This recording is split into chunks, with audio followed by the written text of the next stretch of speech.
Hyderabad CCS ACP ఉమామహేశ్వరరావుకు 14 రోజుల పాటు remand విధించింది ఏసీబీ కోర్టు. జూన్ 5వ తేదీ వరకు ఉమామహేశ్వరరావు రిమాండ్లో ఉండబోతున్నారు. దీంతో ఆయన్ను చంచల్గూడ జైలుకు తరలిస్తున్నారు పోలీసులు.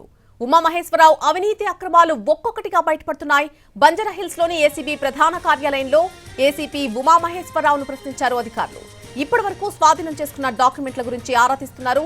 సీసీఎస్ లో ఉన్న ఏసీపీ ఉమామహేశ్వరరావు ఛాంబర్ లో కొన్ని ఫైల్స్ ను కూడా ఏసీబీ స్వాధీనం చేసుకుంది. ఆ కేసు వివరాలపై కూడా ఆరా తీశారు.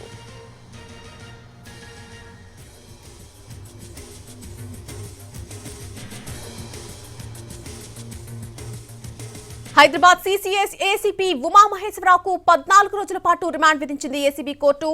జూన్ 5వ తేదీ వరకు కూడా ఉమామహేశ్వరరావు రిమాండ్లోనే ఉండబోతున్నారు. దీంతో ఆయన్ను చంచల్గూడ జైలుకు తరలిస్తున్నారు పోలీసులు. ఇదే అంశానికి సంబంధించి పూర్తి అప్డేట్ మా ప్రతినిధి కిరణ్ లైవ్ లో అందిస్తారు. కిరణ్, నళిని, నాంపల్లి ఏసీబీ కోర్టు ఉమామహేశ్వరరావుకి 14 రోజుల పాటు జ్యుడిషియల్ రిమాండ్ విధించింది. మరికొద్దిసేపట్లోనే ఏసీబీ నాంపల్లి కోర్టు నుండి ఇదే మార్గం గుండా చంచల్గూడ జైలుకు ఏసీబీ అధికారులు తరలించబోతున్నారు. మరికొద్దిసేపట్లోనే ఏసీబీ అధికారులు బయటికి వచ్చే అవకాశం కనిపిస్తుంది. అయితే జూన్ 5వ తారీఖు వరకు కూడా జ్యుడిషియల్ రిమాండ్ అంటే 14 రోజుల పాటు రిమాండ్ విధించింది.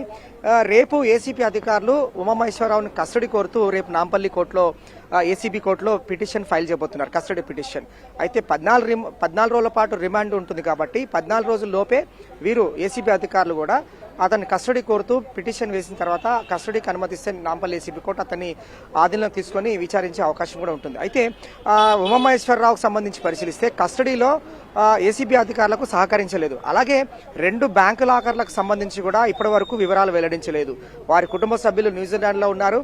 ఆ న్యూజిలాండ్లో ఉన్న కుటుంబ సభ్యులు కూడా ఇప్పటి వరకు ఎలాంటి వివరాలు అందించలేదు ఏసీబీ అధికారులు. సో ఏసీబీ అధికారులు కోర్టు అనుమతి ద్వారా బ్యాంకుకు సంబంధించి నోటీసులు ఇష్యూ చేసే అవకాశం ఉంటుంది. ఆ బ్యాంకు లాకర్స్ ఏవైతే ఉన్నాయో వాటిని ఫ్రీజ్ చేయాలని చెప్పి నోటీసులు డైరెక్షన్స్ ఇచ్చే అవకాశం కూడా ఉంటుంది. అయితే 14 చోట్ల కూడా ఏకకాలంలో ఏసీబీ అధికారులు సోదాలు జరిపారు.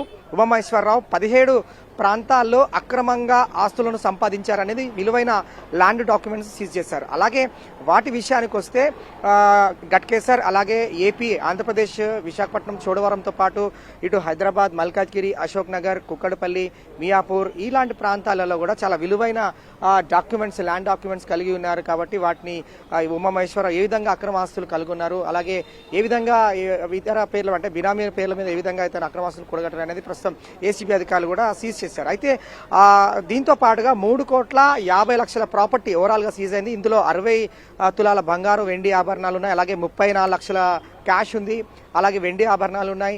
సో ఇదంతా కూడా ఒక ఎత్తు అయితే బ్యాంకు లాకర్లకు సంబంధించి కూడా డీటెయిల్స్ రావాల్సి ఉంటుంది. కాబట్టి అలాగే ఏసీపీగా సెంట్రల్ క్రైమ్ స్టేషన్లో దర్యాప్తు అధికారిగా చాలా కీలకమైన విభాగంలో దర్యాప్తు అధికారిగా కొనసాగుతున్న క్రమంలో ఉమామహేశ్వరరావు పైన అవినీతి ఆరోపణలు వచ్చాయి. అలాగే గతంలో ఏసీపీ ఇబ్రాహీంపట్నంగా ఉన్నప్పుడు కూడా చాలా వివాదాల కేర్ ఆఫ్ అడ్రస్ గా మారారు. 3 సార్లు సస్పెండ్ అయ్యారు. అలాగే బాధితులకు అండగా ఉండాల్సింది పోయి అధికారిగా అక్యూజ్డ్ కి సహకరిస్తూ వారితో చేయి కలపడం కావచ్చు, అలాగే అక్రమంగా సంపాదించడం అనేది అనేక అభియోగాలు కూడా ఉమామహేశ్వర పైన ఏసీబీ అధికారులు దృష్టి కేంద్రీకరించారు. అయితే head quarters, ACB head quarters కూడా కొంతమంది బాధితులు ఇబ్రాహీంపట్నం నుంచి వచ్చారు. అలాగే ఏసీబీ అధికారుల దృష్టి కూడా తీసుకువెళ్లారు. కొంత భూమి వ్యవహారం విషయాల్లో కూడా ఏసీపీ ఉమామహేశ్వరరావు తలదూర్చాడు, తమకు న్యాయం చేయలేదని చెప్పి కొంతవరకు కూడా ఏసీబీ అధికారులకు ఫిర్యాదు చేశారు. అయితే సీసీఎస్ లో కూడా ఇన్ఫ్రాటెక్, సాహితీ ఇన్ఫ్రాటెక్ సంబంధించి 900 కోట్ల ప్రాపర్టీ విషయంలో 900 కోట్లకు సంబంధించిన రియల్ ఎస్టేట్ సంబంధించిన ఏదైతే స్కామ్ ఉందో దాంట్లోనూ దర్యాప్తు అధికారిగా ఉన్నాడు,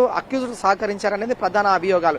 అలాగే బాధితులకు అండగా ఉండాల్సింది పోయి అక్యూజ్డ్ ఏ విధంగా సహకరించారు కాబట్టి వాటికి సంబంధించిన కేసు దర్యాప్తు స్టేటస్ ఏ విధంగా ఉంది, వాటికి సంబంధించిన ఫైల్స్ కూడా ఏసీబీ అధికారులు సీజ్ చేసినట్టుగా మనకు సమాచారం అందుతుంది. అయితే ప్రధానంగా ఉమామహేశ్వరరావుకు సంబంధించిన ల్యాప్టాప్ లో చాలా కీలకమైన సమాచారాన్ని గుర్తించారు ఏసీబీ అధికారులు. ఒక సందీప్ అనే పేరు ఉంది. ఆ పేరు వ్యక్తి ద్వారా ఉమామహేశ్వరరావు అక్రమంగా వ్యాపారాలు సాగించడమే కావచ్చు, అలాగే కొంతమంది పోలీసుల ద్వారా కూడా బినామీ ఆస్తులను కూడగట్టాడు, బినామీ వ్యాపారం కూడా సాగిస్తా ఉన్నాడు ఉమామహేశ్వరరావు. ఏ విధంగా ఇది సాధ్యమైంది అనేది మాత్రం ప్రస్తుతం పోలీసులు అతన్ని ప్రశ్నించారు.